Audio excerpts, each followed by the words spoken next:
Doctor ہما بقائی صاحبہ سے. ڈاکٹر صاحبہ, کشمیر کا ایشو جو ہے وہ تو ٹھیک ہے اپنی جگہ, اس پہ ہم قائم ہیں, ہم اپنی مورل سپورٹ بھی دے رہے ہیں اور ہر لیول پہ ہر فورم پہ ہم اپنی سپورٹ بھی جاری رکھے ہوئے ہیں. لیکن اس کے ساتھ ساتھ جو دوسرے ایشوز ہیں, سرکریک کا ایشو ہے, یا ہم ڈی ملٹرائزیشن کر سکتے ہیں سیاچین میں, یا واگا بارڈر سے ہم ٹریڈ شروع کر سکتے ہیں, یا اس قسم کے اور واٹر ایشوز ہیں وہ ان کو سارٹ آؤٹ کیا جا سکتا ہے انڈیا کے ساتھ. سو کیا ہمیں ساری چیزیں صرف اور صرف لنک کرنی چاہیے کشمیر کے ساتھ کہ کشمیر کا ایشو سارٹ آؤٹ ہوگا تو باقی چیزیں ہم سارٹ آؤٹ کریں, یا ہمیں باقی جو ایشوز ہیں ان کو بھی سارٹ آؤٹ کر لینا چاہیے, یا پہلے اگر وہ ہو سکتے ہیں سارٹ آؤٹ تو ان کو کر لینا چاہیے؟ What's your take on this? And the take is کہ کیا آپ کو صرف یہ باتیں کہنی ہیں دیٹ پاکستان جو ہے اب جو جیو اکنامک اسٹریٹجی جو ہے وہ پاکستان کی فورن پالیسی کا منترا ہے, اور پاکستان کو اب صرف جیو پولیٹیکل اسٹیٹ کے طور پہ نہیں دیکھنا چاہیے, اور جو پاکستان کی لوکیشن ہے وہ صرف جیو پالیٹکس کے لیے استعمال نہیں ہونی چاہیے بلکہ جو اس کا جیو اکنامک پوٹینشیل ہے اس کو انٹیپ کرنا چاہیے. اور اگر اس کو انٹیپ کرنا ہے اور آپ دنیا کی 2 لارجسٹ گروئنگ اکانومیز کے بیچ میں لوکیٹڈ ہیں تو پھر آپ کی بارڈرز پر آپ کے کس قسم کے تعلقات ہونے چاہیے.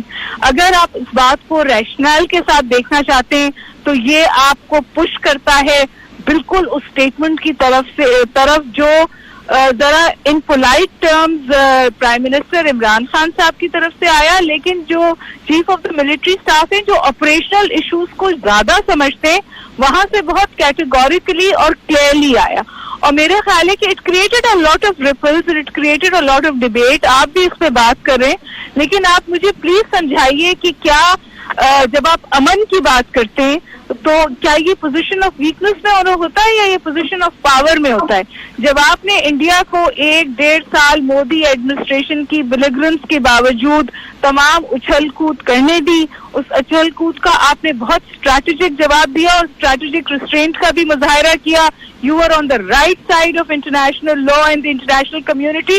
پھر آپ نے انڈیا کی گلوبل شیمنگ بھی کی, آپ نے جی ڈوسیئر پکڑوایا ہوا ہے وتھ ٹینجیبل ایویڈنس. ایک بار پھر you are on the right side of things of law and history. اس وقت اگر آپ امن کی بات کرتے ہیں تو میرا خیال ہے اس کا مطلب ہے کہ آپ سیکیور اسٹیٹ ہیں, اور اس پورے پیراڈائم میں انڈیا انسیکیور ہے کیونکہ اس کو ہر 3 مہینے بعد پاکستان بیشنگ کا سہارا لینا پڑتا ہے اپنے آپ کو انٹرنلی بھی کنسالیڈیٹ کرنے کے لیے اور اپنے ایکشنز کو انٹرنیشنل کمیونٹی کے سامنے بھی جسٹیفائی کرنے کے لیے.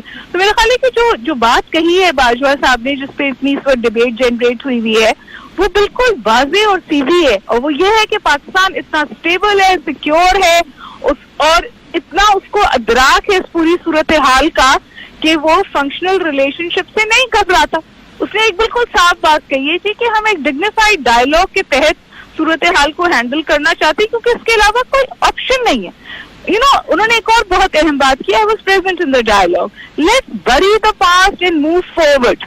آپ فیصلہ کر لیں کہ آپ ہوسٹیج رہیں گے اسی صورتحال میں یا آپ آگے بڑھیں گے. اور یہ جو غربت میں لوگ روز نیچے جا رہے ہیں اس کی خط سے کووڈ کے باوجود, کیا آپ ری تھنک کریں گے؟ پاکستان میں تو یہ ری تھنک شروع ہو گیا ہے, اور تھینک گاڈ اس وقت اس ری تھنک کی کمپلیٹ اونرشپ ہے. اور سیکیورٹی ڈائلاگ تھا جی, یہ جو پروپوزیشن ہے اس کو پبلک ڈومین میں ڈالا گیا ہے. اب یہ سول سوسائٹی کی پاکستان کی تھنکنگ ایلیٹ ہے, اس کو یہ فیصلہ سوچنا ہے کہ اس کو اپنی آگے آنے والی جنریشنز کے لیے کس قسم کا فیوچر چاہیے. Pakistan has always kept the dialogue on the table and that is what we are doing. ابھی آپ نے بات کی واٹر مینجمنٹ کی, ابھی نیو دہلی میں اس وقت ڈائلاگ شروع ہو رہا ہے پانی پہ. Water management with climate change کو ٹیبل پہ رکھ کر ہی بات کر سکتے ہیں. آپ پانی پہ لڑ نہیں سکتے, آپ پانی پہ کولیبوریٹو سولوشنز ڈھونڈ سکتے ہیں. میرا خیال ہے ادر ایشوز چھوٹے ایشوز ہیں, ان سے صورتحال بہتر ہوگی. آگے کی بات نہیں, آپ پیچھے کی بات کریں نا جی. ہم 2003 سے وی ور in a state of a mini war with India on the line of control. اور روز اس طرف بھی لوگ مارے جاتے تھے, ہماری طرف بھی سویلین شہید ہوتے تھے.